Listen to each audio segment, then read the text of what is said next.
Cari telespettatori, ben ritornati in nostra compagnia. Ben ritornato anche Marino Masiero, imprenditore, presidente del gruppo turismo Chioggia e naturalmente anche della Darsena Marina del Sole. Grazie di essere qui con noi. Grazie a voi per avermi invitato. Allora, quest'oggi il tema, come sempre, vuole essere provocatorio, ma per sollecitare delle analisi e delle valutazioni. Valutiamo di volta in volta diversi mercati, diversi ambiti produttivi, anche alla luce di eventi recentissimi. C'è stato il Salone Nautico, importantissimo, che si è svolto a Genova, e tiriamo un po' una riga dal territorio. Il settore nautico è un settore trainante, come lo è il mercato immobiliare, l'abbiamo detto più volte, come il mercato dell'auto peraltro, trainante per molti altri settori, non da ultimo naturalmente quello turistico, perché poi con le imbarcazioni ti sposti sul territorio, attracchi, consumi e insomma si muove un certo tipo di flusso molto interessante per le località che vengono appunto toccate da queste imbarcazioni, che poi anche permangono nei porticcioli. Cosa succede? Che per una serie di politiche deprimenti che tutti ben conosciamo, molto amate dal precedente governo, si è disincentivato in tutti i modi possibili il possesso, la detenzione, l'acquisto, la compravendita di imbarcazioni di qualsivoglia genere. Il redditometro ha contribuito in modo rilevante, stiamo parlando di persone naturalmente oneste, perché poi i disonesti sanno benissimo di fare i conti per ciò che li riguarda, e questo settore ha ricevuto una batosta drastica, drammatica. Interi comparti ne sono stati coinvolti. Per quel che riguarda il turismo, noi parleremo di Chioggia, perché quello è il settore che ci riguarda.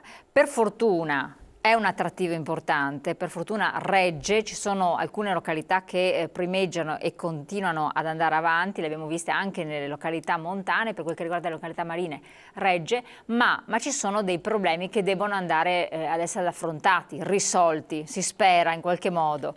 A livello nazionale. A livello nazionale, perché a livello territoriale, locale, ben poco si può fare. Certo. In primis, vediamo un po' l'ordine dei fattori per spiegare a chi magari anche vive questa cosa, perché diciamo che le regioni del Veneto, Friuli, Venezia Giulia, ma anche in parte l'Emilia Romagna, vivono in parte di questa attività. Molti hanno un'imbarcazione. Certo.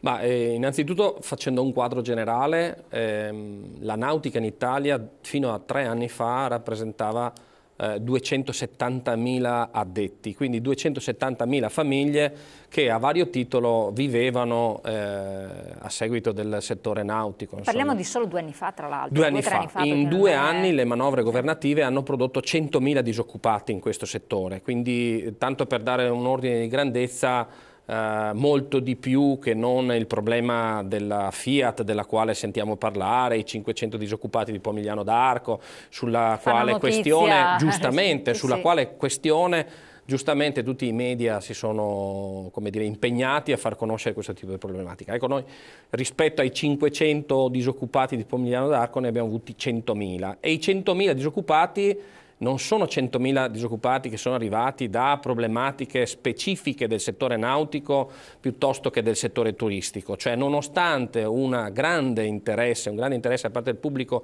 italiano ed estero a venire in Italia, noi abbiamo la più bella penisola, abbiamo 8.000 km di coste straordinarie per fare attività nautiche. Il problema deriva da azioni governative, quindi Monti, che è arrivato a Caorle circa un mese fa a fare il suo congresso del suo partito, diceva se dovessi tornare indietro non farei più l'operazione fiscale sulla nautica. Ecco, io credo che un'affermazione del genere sia scoprire l'acqua calda. Hai prodotto 100.000 disoccupati in 1 anno e mezzo e poi mi viene a dire in pubblico che sì, forse mi sono sbagliato.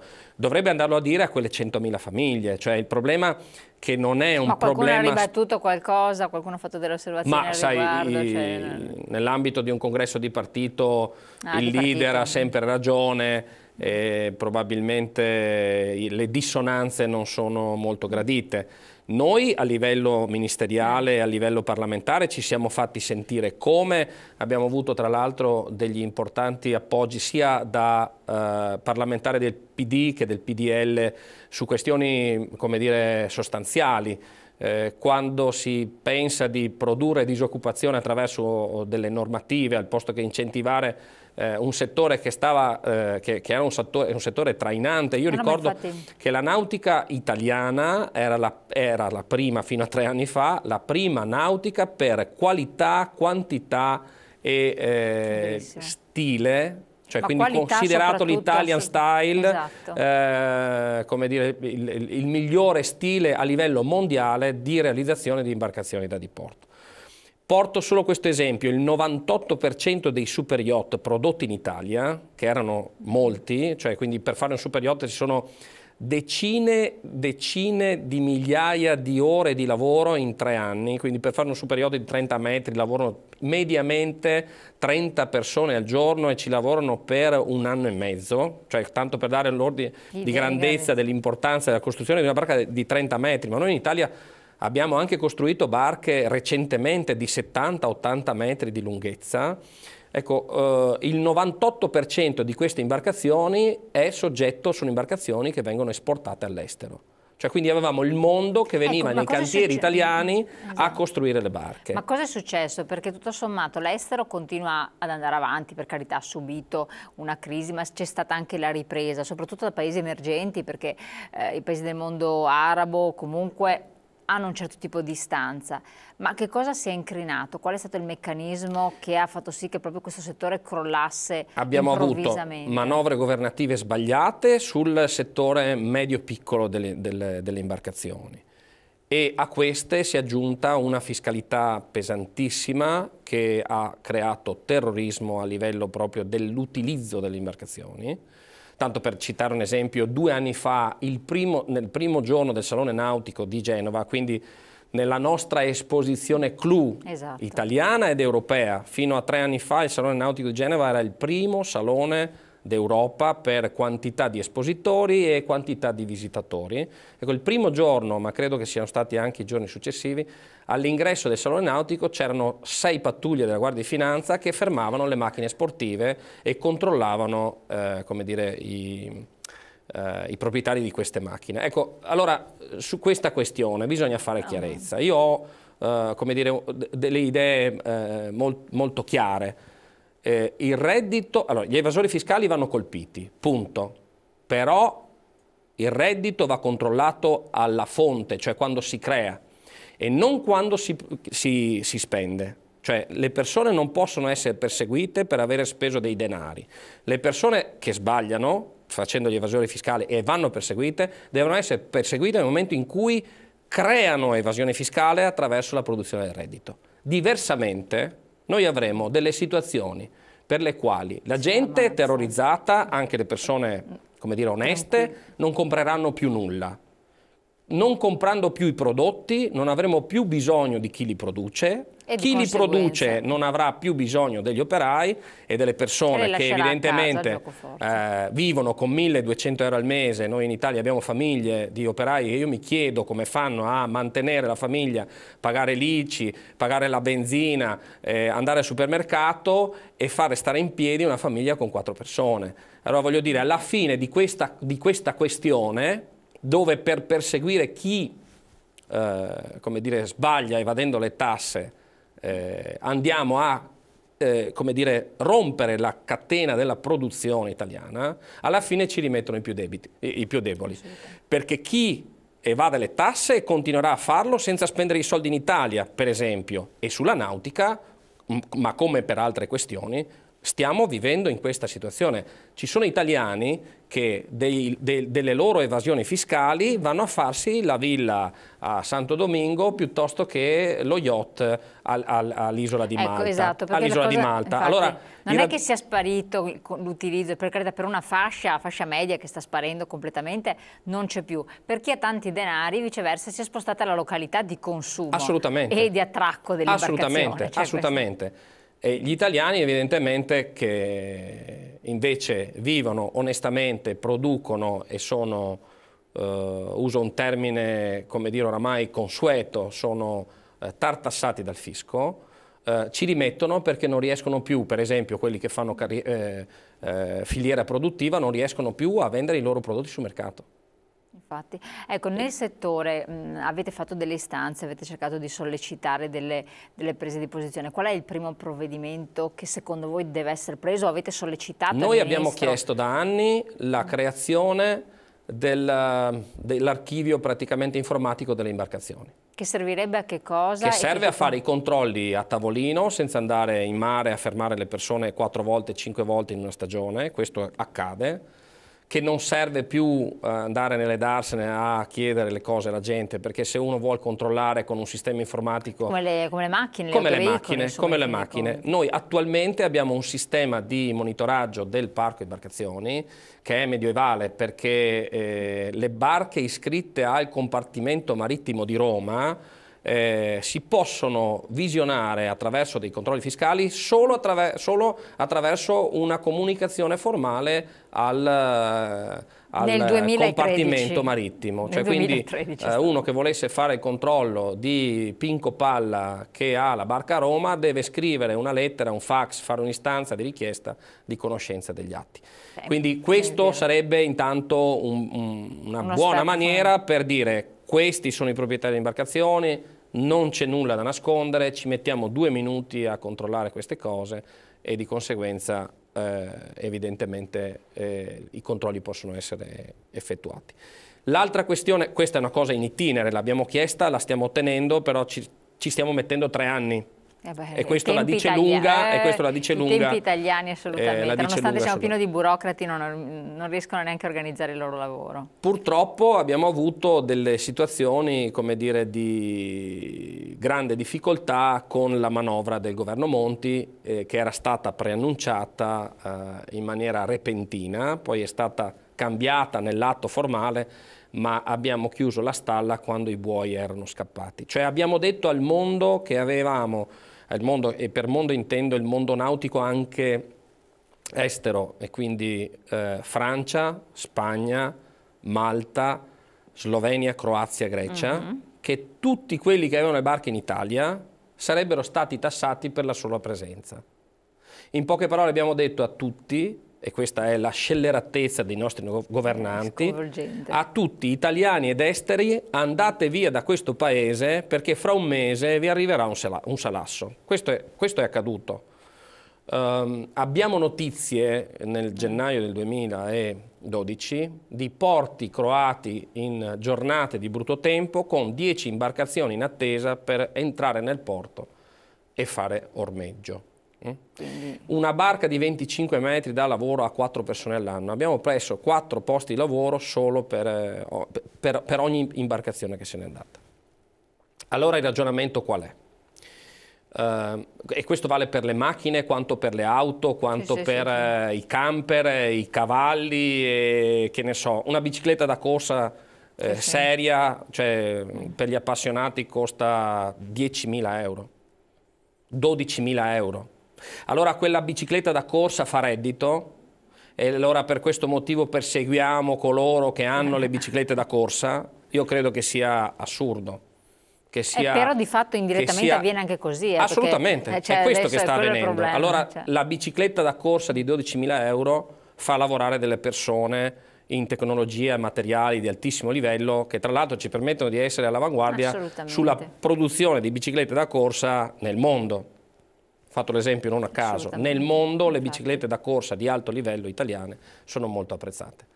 Allora io dico questo: controlliamo il reddito nel momento in cui si forma e lasciamo che la gente ricca spenda i propri soldi in Italia, perché attraverso quella spesa noi avremmo un prodotto made in Italy fatto dagli operatori italiani, dagli operai italiani, e a questa gente non diamo più 1.100 euro al mese, ma le diamo 1.400, 1.500 attraverso un'operazione intelligente del cuneo fiscale. E che là è un altro aspetto. L'imprenditore paga, alla fine un operaio costa in busta paga 2.500 euro al mese. All'operaio di quei 2.500 alla fine gliene vanno 1.200. Ma non è possibile ma potesse pensare... godere di servizi corrispondenti, invece assolutamente no, perché poi la sanità ormai se la deve anche pagare, per cui tra le altre cose. Cioè, la figlia, la ragazzina dell'operaio che va a farsi l'analisi del sangue, spende 85 euro per fare un'analisi minima di base.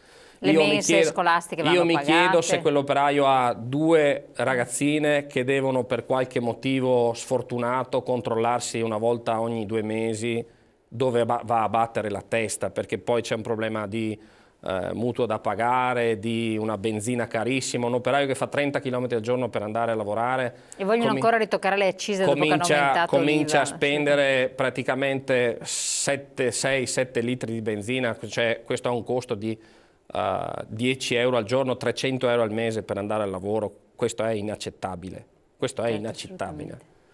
Allora il ragionamento che si può fare per la nautica deve andare su tutti i settori. Noi abbiamo perso competitività nel mondo per una sorta di autolesionismo attraverso la questione dell'evasione fiscale.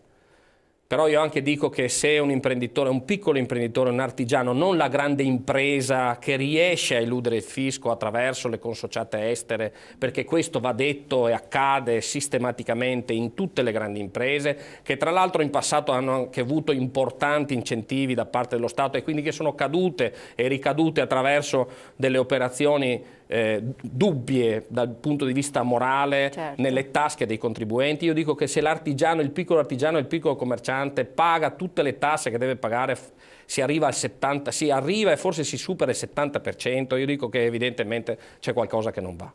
Infatti. Almeno lasciamo, questa nazione deve lasciare la possibilità alle persone di produrre. Perché se gli togliamo, gli facciamo pagare il 70-75% esatto, di euro di tasse e poi gli togliamo anche i clienti che gli comprano la roba perché li perseguiamo per strada, perché hanno comprato il prodotto tra virgolette ricco, allora vuol dire che noi siamo definitivamente, come dire, destinati al fallimento. C'era stato un segnale di ripresa in quest'estate, perché si era parlato poi verso settembre, segnali deboli, segnali di ripresa che ogni comparto avrebbe dovuto agganciare. Per quel che riguarda il vostro, a fronte di un andamento estivo che adesso poi magari dopo la pubblicità ci andrà a raccontare, ma solo questo, c'era stato un segnale o secondo lei non ci siamo ancora? Allora, io sono appena tornato dal Salone di Genova. Il Salone di Genova in 3 anni è diventato un quarto per espositori, forse meno di un quarto per visitatori. Addirittura, quindi sì, c'è stata una riduzione. Il Salone di Genova si è ridotto in termini di dimensioni a circa un quarto della superficie di 3 anni fa. Per la mancanza di espositori evidentemente. Beh, certo. E l'espositore non va ad esporre i suoi prodotti non ha nessun tipo di convenienza, o perché è fallito, sì, e nella nautica di fallimenti ne abbiamo visti. Cioè le nostre migliori aziende, che sono aziende di tipo artigianale, perché poi sono state pubblico... anche acquisite dalla Cina, alcune. Sì, tra l'altro abbiamo i cinesi che ce le stanno comprando esatto, e portando via perché le comprano e non rimangono qua. È bene ricordare anche questo. Si comprano il marchio, ma poi potremmo anche fare un approfondimento. Al pubblico va detto che la produzione delle imbarcazioni è una produzione anche su dimensioni elevate, totalmente artigianale. Questo è importante. Cioè l'involucro della barca e l'applicazione dei suoi accessori non arriva da una produzione industriale. Quindi questo significa un settore di manodopera, quindi di manifattura, di elevato livello qualitativo e di grande specializzazione, oltre che a determinare evidentemente un grande impiego di manodopera. E questo è un fatto importantissimo nel ragionamento del ma cosa stiamo facendo in questo paese. Perché? Perché in una ottica di produzione mondiale che va certamente verso una industrializzazione, quindi una standardizzazione del prodotto, nella nautica questo non è possibile. Cioè nella nautica è impossibile creare barche da una filiera produttiva di tipo industriale. Certo. Poi nelle barche ci vanno invece dentro tutti gli accessori che l'industria produce. Cioè quindi parlo di frigoriferi piuttosto che di televisori, piuttosto che di generatori, e quindi tutto un altro tipo le propulsioni. E quindi lavora l'industria ma mette insieme, compone e produce l'involucro l'artigianato. In termini, come dire, di capacità produttiva, il settore evidentemente non avendo una problematica forte di richiesta interna, la vendita delle imbarcazioni nel mercato interno è calata del 90-95% in 3 anni, cioè su 100 barche che venivano vendute 3 anni fa siamo a 10 imbarcazioni se va bene, evidentemente ha portato ai risultati che vediamo. La questione della ripresa. Sul settore piccolo abbiamo dei segnali di interesse, cioè nelle imbarcazioni sotto ai 10 metri e in particolar modo nei piccoli natanti. Un paese che ha 8.000 km di coste dovrebbe avere anche una popolazione, come dire, di marinai, esatto, cosa che in Italia invece è stata sempre vista con, come dire, titubanza dai nostri governanti, diffidenza per via della questione fiscale, eccetera. Noi abbiamo chiesto, e mi collego al esatto, che dopo andiamo in pubblicità subito e poi continuiamo il discorso. Noi abbiamo chiesto al governo di introdurre la patente nautica per i ragazzi delle quinte superiori nei distretti nautici. Non abbiamo ancora avuto risposta, ma contiamo che questo sia, come dire, un altro passo per andare a vedere di sistemare delle situazioni che evidentemente ci sono capitate addosso con manovre sbagliate. Torniamo su questo discorso, poi vediamo come è andata anche la stagione, insomma, sostanzialmente nel territorio veneziano, perché di fatto è un'area che comprende anche la zona di Venezia, ma Chioggia in particolar modo, e poi andiamo anche a vedere nelle darsene che hanno delle problematiche particolari, tipo la vostra, con delle connotazioni, delle peculiarità anche uniche nel loro genere, che dovrebbero far parte di tutto un patrimonio da preservare per la sua integrità. Cosa si sta facendo, cosa invece bisognerebbe ancora fare. Pubblicità.